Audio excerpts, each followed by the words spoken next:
نحمده ونصلي ونسلم على رسوله الكريم أما بعد فأعوذ بالله من الشيطان الرجيم بسم الله الرحمن الرحيم إنا أرسلناك شاهدا ومبشرا ونذيرا لتؤمنوا بالله ورسوله وتعزروه وتوقروه وتسبحوه بكرة وأصيلا إن الذين يبايعونك إنما يبايعون الله يد الله فوق أيديهم فمن نكث فإنما ينكث على نفسه ومن أوفى بما عاهد عليه الله فسيؤتيه أجرا عظيما صدق الله العظيم.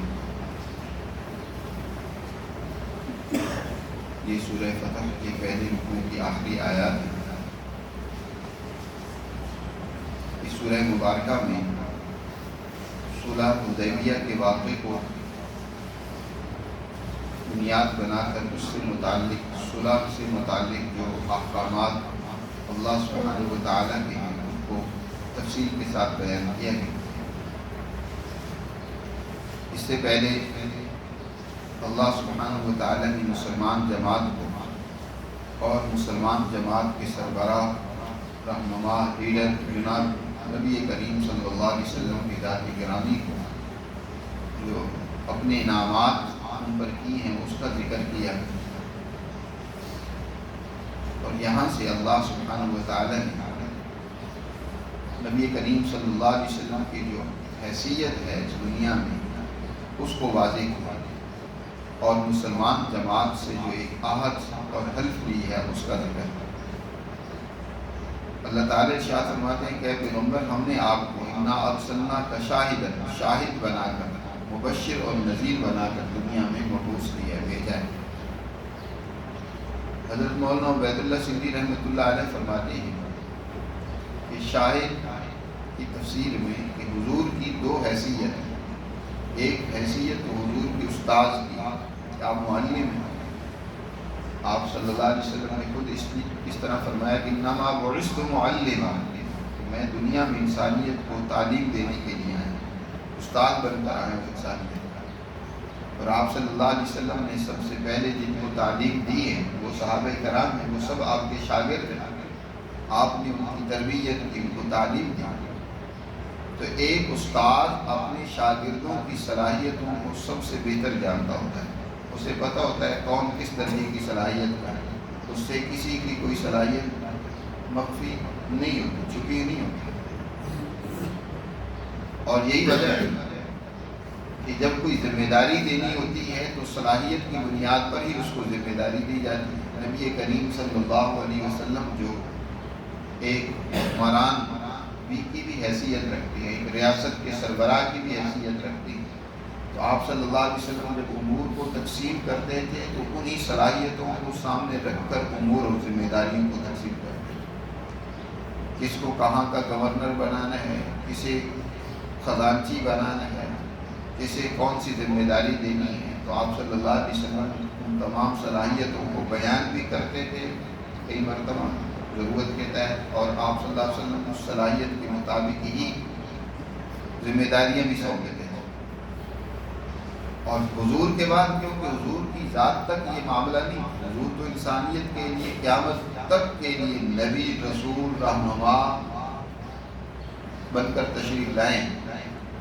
اس لیے آپ نے اپنی جماعت کو اس طریقے سے تیار کیا کہ قیامت تک کا یہ نظام یوں ہی چلتا رہے اور اللہ کی یہ تعلیمات انسانیت تک منتقل ہوتی رہے. تو آپ صلی اللہ علیہ وسلم کے بعد کون اس ذمہ داری کو اٹھانے کے قابل اور اہل ہے, آپ صلی اللہ علیہ وسلم نے اس کی بھی نشاندہی کی. مثلا ابوبکر صدیق رضی اللہ تعالیٰ عنہ, حضرت عمر, حضرت عثمان, حضرت علی, ان کا آپ اکثر ذکر کرتے تھے اسی ترتیب سے. آپ اس سے بھی اندازہ لگا سکتے ہیں کہ آپ اتنا ان کا اس ترتیب سے ذکر کرتے تھے کہ دشمنوں کو بھی اس کا اندازہ تھا کہ حضور کے بعد اگر اس قیادت کا کوئی اہل ہے وہ تو حضرت ابوبکر ہے, اور ان کے بعد حضرت عمر, اور پھر اسی طرح آگے عثمان, حضرت علی. غزوہ احد میں ابو سفیان نے جب نبی پاک صلی اللہ علیہ وسلم کے بارے میں ایک افواہ اور خبر پھیلا دی گئی کہ ان کو شہید کر دیا گیا اور مسلمانوں کا کچھ نقصان بھی ہوا، ایک درمیان میں مسلمانوں کی بدنظمی کی وجہ سے ابو سفیان میدان سے ذرا دور جا کر اس نے سب سے پہلے آواز لگائی، کیا تم بھی محمد ہیں یا قتل ہو گئے؟ آپ صلی اللہ علیہ وسلم نے فرمایا خاموش رہو، جواب دینے کی ضرورت نہیں۔ پھر اس نے کیا تم میں ابو بکر ہیں یا وہ بھی قتل ہو گئے؟ حضور نے پھر وہی فرمایا کہ جواب دینے کی ضرورت نہیں، خاموش رہو۔ پھر عمر کے بارے میں کیا تم میں عمر ہیں؟ حضرت عمر رضی اللہ تعالیٰ عنہ سے نر آ گیا اور کہا کہ وہ اللہ کے دشمن یہ سب موجود ہیں اور تجھے اس کی سزا دینے کے لیے موجود ہیں، زندہ ہیں، تو اس کا خمیازہ بھگتے گا اور اس کی سزا کا مدد ہے۔ یعنی گویا دشمن کو بھی معلوم ہے کہ حضور کے بعد ابو بکر ہے اور ابو بکر کے بعد کون ہے؟ عمر ہے، اس لیے وہ پوچھ رہا ہے کیا تم نے حضور کے بارے میں پہلے پوچھا، پھر ابو بکر کے بارے میں پوچھا، پھر عمر کے بارے میں پوچھا۔ یہ جو ترتیب ہے حضور کے بعد اس سلسلے کو آگے قائم رکھنے کی، خود بے شمار حضور کی احادیث ارشادات آپ نے واضح طور پر تو متعین نہیں کیا، کیونکہ حضور صلی اللہ علیہ وسلم نے فرمایا میں اس یہ تعین نہیں کرتا کہ مجھے یقین ہے کہ ابو بکر کے سوا میری جماعت کسی اور پر اتفاق نہیں کرے گی، لیکن آپ صلی اللہ علیہ وسلم نے فضیلت اہمیت اس انداز سے ان کی بیان کی ہے جس سے صحابہ کو پہلے ہی سے اندازہ تھا کہ اس کے بعد ان ذمہ داریوں کو کون ادا کرے گا۔ اپنی مسلح پر جانشینی کے طور پر ابو بکر رضی اللہ تعالیٰ عنہ کو امام اپنی مسجد الوفات میں کھڑا کیا، کیونکہ اس مسلح کا جو امام ہوتا ہے وہی مسلمانوں میں ان کی دیگر امور کا بھی ذمہ دار ہوتا ہے، تو یہ بھی اس طرف اشارہ ہے۔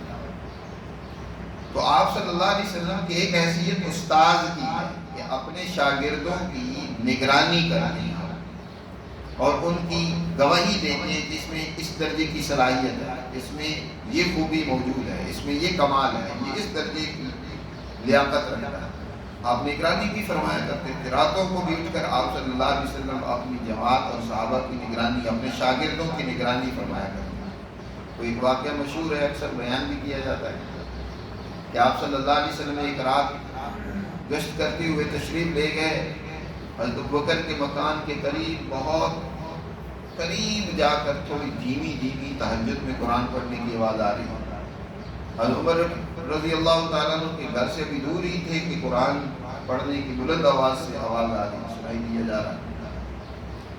اس طرح دیگر صحابہ کی بھی آپ نے نگرانی فرمائی، تشریف لے آئے۔ فجر کے بعد آپ کا معمول تھا کہ بیٹھ کر لوگوں کے حالات و احوال معلوم کرتے، کسی رہنمائی کی ضرورت ہوتی تو رہنمائی کیا کرتے تھے۔ آپ صلی اللہ علیہ وسلم نے پوچھا ابوبکر رات کو قرآن آہستہ کیوں پڑھ رہے تھے؟ انہوں نے اپنے مزاج کے مطابق جواب دیا کہ اللہ کے رسول میں اس کو سنا رہا تھا جو نہ تو بہرا ہے نہ ان صلاحیتوں سے مخفی ہے، اس کو تو دل کے بھیدوں کا پتہ ہے، وہ سنتا ہے۔ جس کو سنا رہا تھا وہ تو بہت میرے شہرک سے بھی قریب تھا، اس کو سنا رہا تھا، اس لیے میں اتنی آواز سے پڑھ رہا تھا۔ حضرت عمر سے پوچھا تو انہوں نے اپنے مزاج کے مطابق جواب دیا، اوقظ الوسنان واترد الشیطان، میں شیطان کو بھگا رہا تھا، سوئے وہ کو جگا رہا تھا۔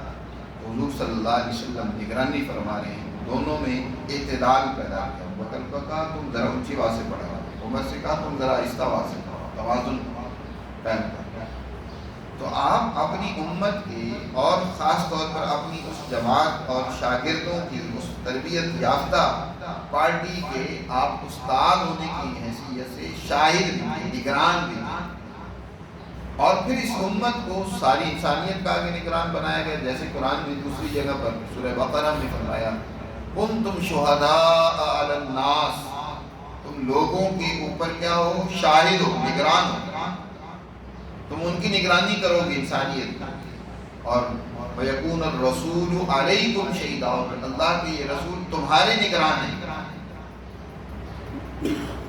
اس آیت کو سامنے رکھا جائے تو یہاں جو حضور کے لیے یہ صفت بیان فرمائی گئی نا، اِنَّا أَرْسَلْنَاكَ شَاهِدًا، بے شک ہم نے آپ کو شاہد بنا کر بھیجا ہے، اس اس کا مطلب سمجھ آ جاتا ہے کہ آپ نگران ہیں اپنی اس جماعت کی، نگرانی فرمانی. وہ شاگرد جو آپ نے تیار کیے ہیں، وہ صحابہ جو آپ نے تیار کیے ہیں، ان کی نگرانی فرمائیے، آپ نے مکمل ان کی تربیت کی. ایسے نہیں کہ ٹھیک ہے بس جو کوئی ایمان لے آیا کچھ باز کر دیے. آپ صلی اللہ علیہ وسلم ایک ایک صحابی کی نگرانی فرماتے تھے، اس کی تربیت کرتے تھے. اور اسی طرح قیامت کے دن بھی آپ صلی اللہ علیہ وسلم شاہد ہوں گے. شہادت دینے والا جو ہوتا ہے نا، جو گواہ ہوتا ہے، وہ بھی در حقیقت اس واقعے کا نگران ہوتا ہے، اس واقعے کو دیکھ رہا ہوتا ہے آنکھوں کے سامنے. اس لیے اس کو شاہد کہتے ہیں، گواہ، یعنی یہ اس واقعے کا عینی شاہد ہے، اس کو اپنی آنکھوں سے دیکھ رہا ہے. اور مبشر، اور آپ صلی اللہ علیہ وسلم کی دوسری صفت بیان کی کہ آپ کو ہم نے شاہد بنا کر بھیجا ہے. اور دوسری آپ کی حیثیت یہ تھی کہ آپ ایک جماعت کے سربراہ، آپ اس جماعت کے لیڈر، جو یہ شاگردوں کی پوری جماعت ہے. اب جو بھی شاگرد اس جماعت کا حصہ بن کر صحیح کردار ادا کرتا ہے، حضور صلی اللہ علیہ وسلم اسے خوشخبری دیتے ہیں، کامیابی، کہ تم کامیابی کی منازل طے کرو. دنیا میں بھی ترقیات تمہارا مقدر ہوں گی، اور آخرت میں جو اللہ نے اہل ایمان کے لیے کامیابی کی منازل رکھی ہیں، جنت اور بڑی بڑی نعمتیں، وہاں تم پہنچو گے، وہ حاصل کرو. مبشر، اس جماعت کو خوشخبری سنا دی. اور جو حضور کی جماعت میں بظاہر شامل ہو گیا لیکن اس نے اس کو دل و جان سے قبول نہیں کیا، اوپرے دل سے شامل ہوا.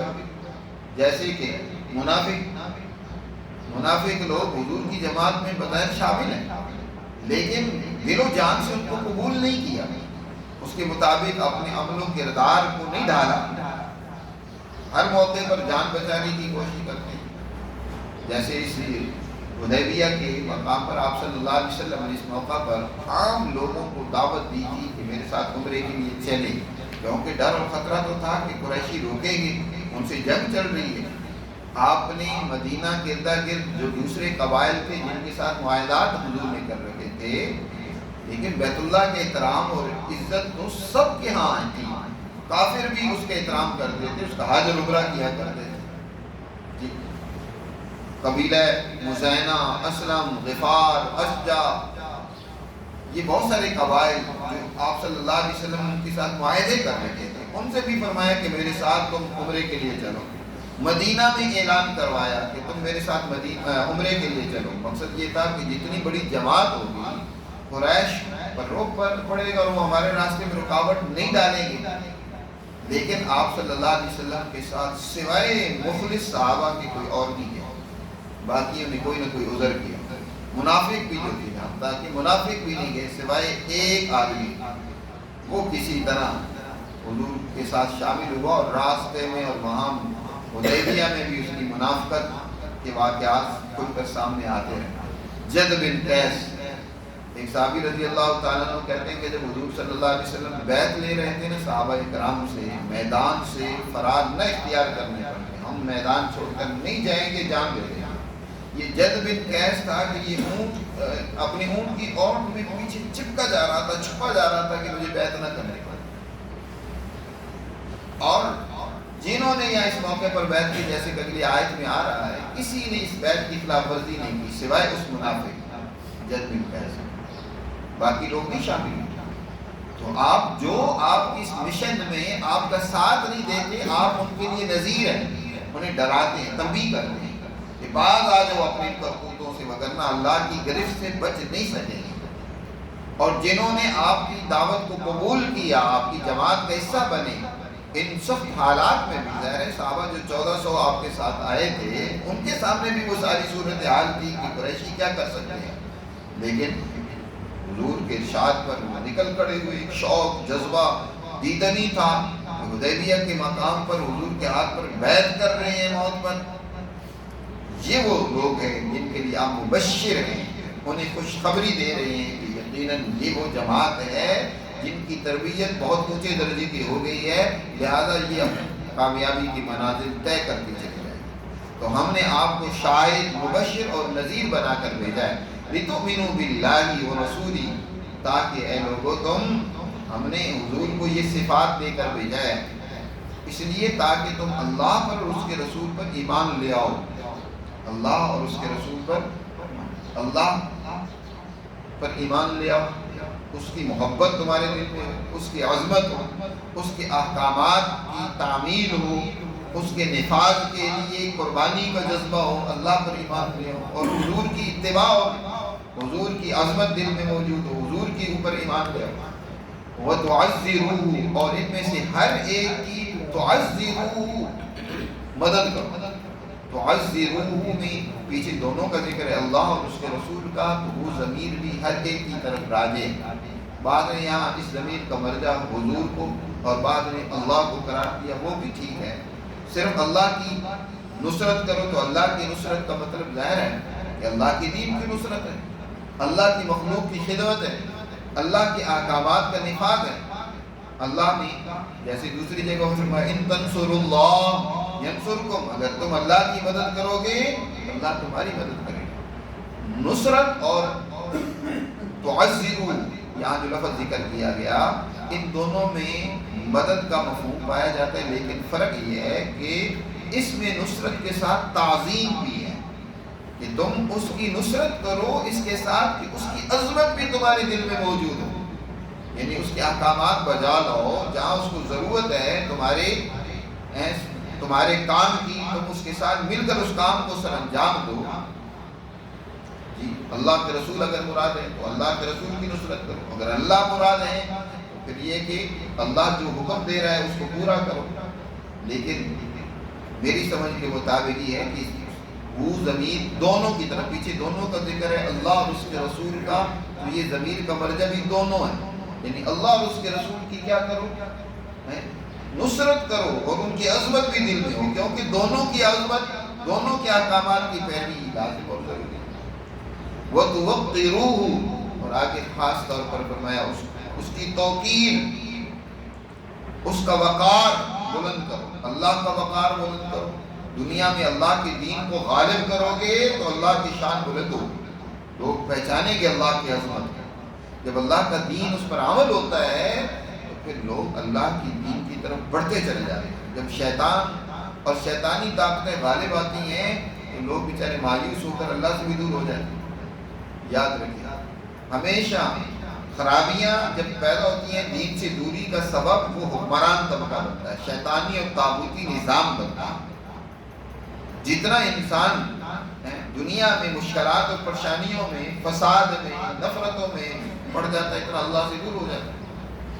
اور جتنا ماحول اچھا ہوتا ہے, دین کے مطابق ہوتا ہے, اتنا لوگ اللہ کی طرف بڑھتے چلے جاتے ہیں. حضرت الامام شاہ ولی اللہ رحمۃ اللہ علیہ تو یہاں تک فرماتے ہیں کہ جس قوم کی معاشی حالت تباہ و برباد ہو جاتی ہے نا, اس کی اخلاقی حالت کبھی کبھی درست نہیں ہو سکتی, اس کے دل میں اللہ کی عظمت پیدا نہیں ہو سکتی. وہ اللہ سے دور بلکہ اللہ کے بارے میں شکوہ و شکایت کرتا ہے, بدگمانی میں مبتلا. آج آپ اپنے معاشرے میں دیکھ لیں دین سے دوری ہے, بیداری ہے. چند لوگ اگر دین پر عمل کر رہے ہیں اور ان سے بھی کتنی کمزوریاں ظاہر ہوتی ہیں وہ ہماری آنکھوں کے سامنے ہیں, لیکن اکثریت کا حال دیکھیں کیا ہے, دین سے بیزار ہیں, دور ہیں. وجہ یہ ہے کہ ماحول اور نظام اس وقت شیطان کا ہے, پورا سسٹم شیطان کی ترجمانی کر رہا ہے. نتیجہ یہ نکل رہا ہے کہ اسی کے اثرات نیچے عوام میں منتقل ہو رہے ہیں. اس لیے کہا گیا الناس علی دین ملوکہم, لوگ اپنے حکمرانوں کے طور طریقے پر چلتے ہیں, جو ان کا طریقہ ہوتا ہے لوگ اسی کو اختیار کرتے ہیں. حکمران مفاد پرست, جھوٹے, بدعہد, خیانت کرنے والے ہوتے ہیں تو وہی بددیانتی عوام میں بھی منتقل ہوتی چلی جاتی ہے, وہی عیاشی, وہی خرابی, وہی فساد عوام میں بھی منتقل ہو جاتا ہے. تو اس لیے فرمایا اللہ کا وقار قائم کرو, یعنی دنیا میں اللہ کی دین کو غالب کرو. اس کا نتیجہ یہ نکلے گا کہ تم میں دینداری اور اعلیٰ اخلاق پیدا ہوں گے, یعنی اللہ کے احکامات کا نفاذ ہوگا, اس سے اللہ کا وقار قائم ہوگا, اللہ کا دین لوگوں میں پیدا ہوگا. اور وَتُوَقِّرُوهُ سے مراد اگر رسول اللہ صلی اللہ علیہ وسلم وہ ضمیر سے ہوں تو پھر حضور صلی اللہ علیہ وسلم کی تعظیم بجا لاؤ, اور حضور کا وقار بھی ضروری. حضور کی تعظیم, عظمت دلوں میں ہونا بہت ضروری ہے, اس کے بغیر تو اللہ کی عظمت بھی نہیں پیدا ہو سکتی.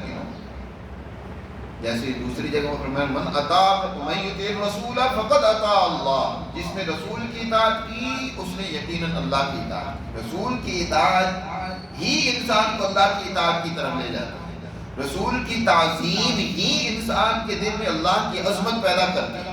اگر ایک انسان کے دل میں اللہ کے رسول کی عظمت نہیں ہے، احترام اور محبت نہیں ہے، تو اللہ کی محبت اور احترام اس کے دل میں پیدا ہی کام سے۔ تو رسول اللہ صلی اللہ علیہ وسلم کی توقیر، عزت، احترام اے مسلمانوں وہ تمہارے دل میں ہونا چاہیے۔ وَتُسَبِّحُوهُ بُكْرَةً وَأَصِيلًا، اور اس کی تسبیح بیان کرو اسے اللہ کی صبح بھی اور شام کو بھی۔ وَتُسَبِّحُوهُ اللہ کی بھی، اور اسی طرح رسول اللہ صلی اللہ علیہ وسلم کی تعلیمات پر عمل کر کے حضور پر درود بھیج کر حضور صلی اللہ علیہ وسلم کی بھی تعریف کرو۔ تسبحو، تسبیح اصل میں تو کہتے ہیں پاکی اور تقدیس بیان کرنا، نقائص اور کمزوریوں سے، خرابیوں سے جس کی طرف لوگ طرح طرح کے شکوک و شبہات میں مبتلا ہو کر اللہ کی طرف نسبت کر دیتے ہیں، یا رسول اللہ صلی اللہ علیہ وسلم کی طرف کسی غلط بات کی نسبت کر دی ہے، تو اس سے ان کی تقدیس بیان کرنا۔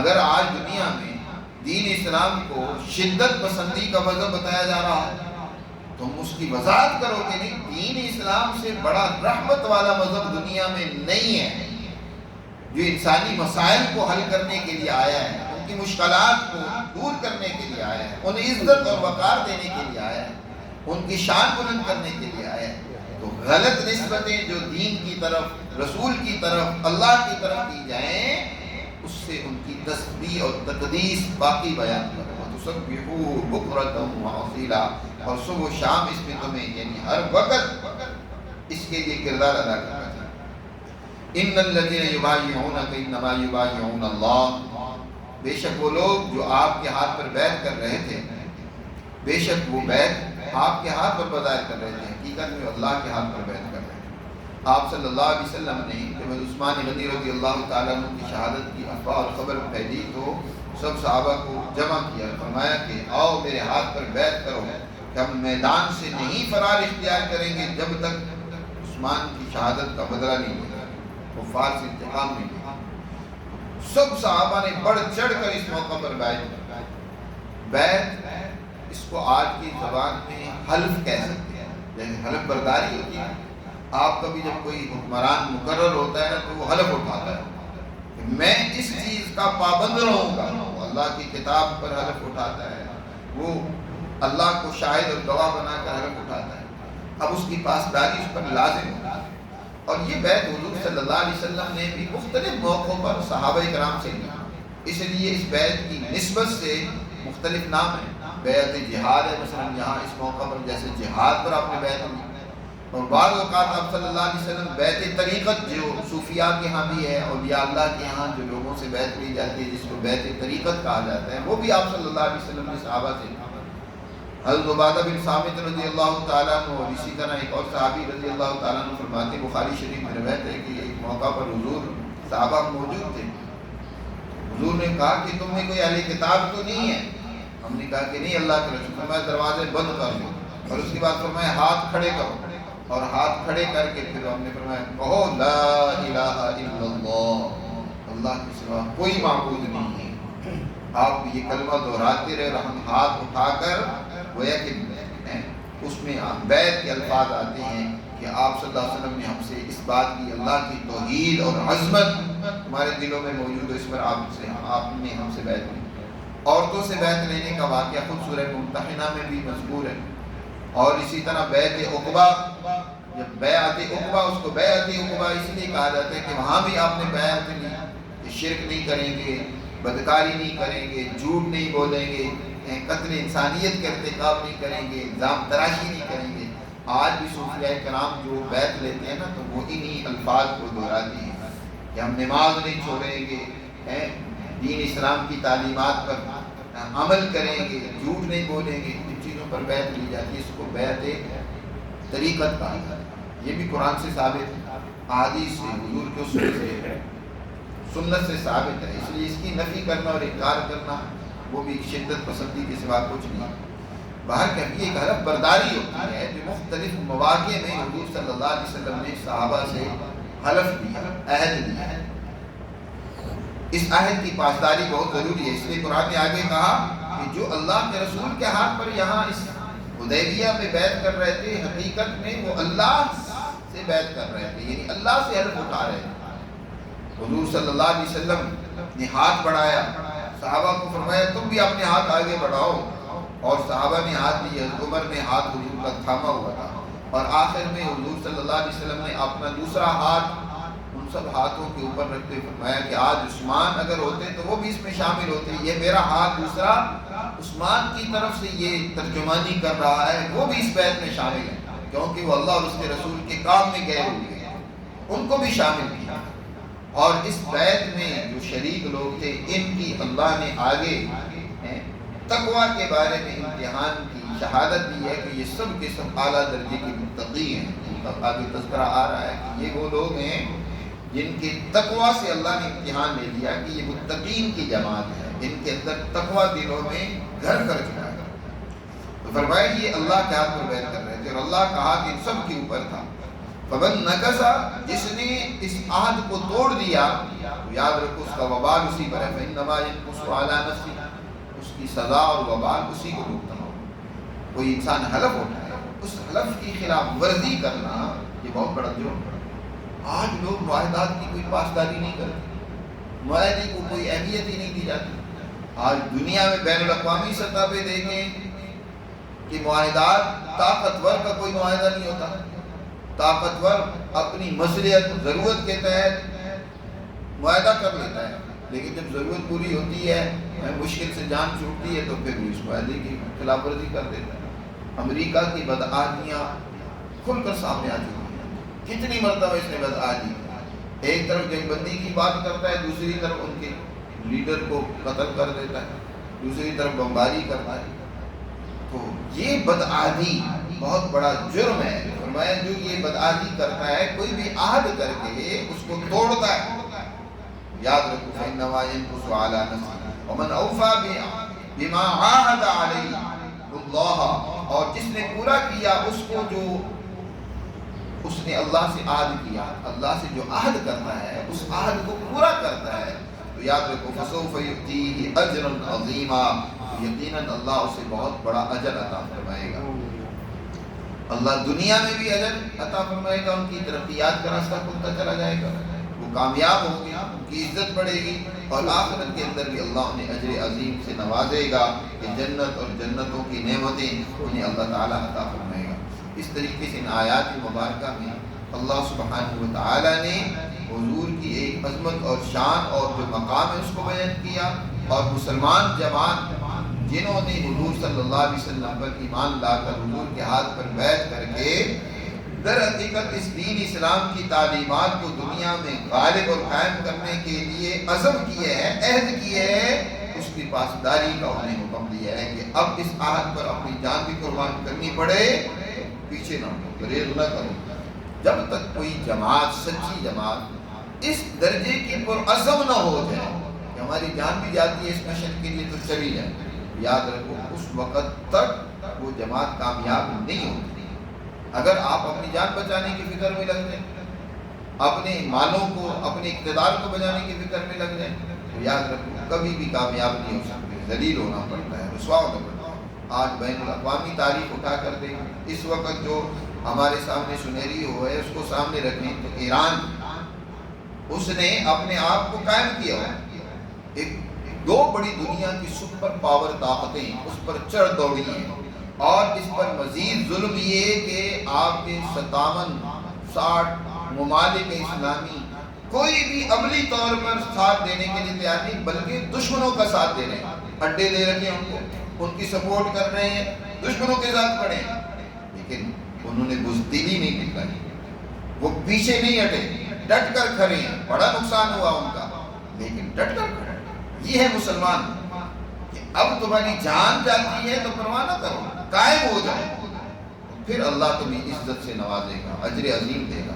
اب وہی سپر پاور ہے جو اپنے جیسا کسی کو نہیں سمجھتی، دنیا کا فن خان سمجھتی ہے، لیکن جھک رہی ہے، مجبور ہے، بیانات اس کے کچھ سے کچھ ہو، کہ ہم نے ایران کو مجبور کر لیا، یہ کر لیا. اگر وہ ایران سے مجبور نہ ہو چکا ہوتا تو کبھی بھی معاہدے کی میز پر نہ معاہدہ کرنے کے لیے کبھی تیار نہ ہوتا. وہ بے بس ہو چکا ہے، مجبور ہو چکا ہے. تب یہ ہے مسلمان جماعت جب پرعزم ہو جائے، چاہے ان کی لیڈرشپ شہید ہوئی، چاہے انہیں نقصان اٹھانا پڑا، لیکن ڈٹ گئے. یہ مسلمان جماعت کے لیے ضروری ہے. جب وہ اللہ کی تعلیمات کو لے کر آگے بڑھتی ہے تو اللہ کا پھر وعدہ ہے کہ فَسَوْفَ يُؤْتِيهِ أَجْرًا عَظِيمًا، اللہ انہیں اجر عظیم سے سرفراز کرے گا، کامیابی سے، عزت سے نوازے گا. اللہ ہمیں سمجھ نصیب فرمائے اور اپنے احکامات پر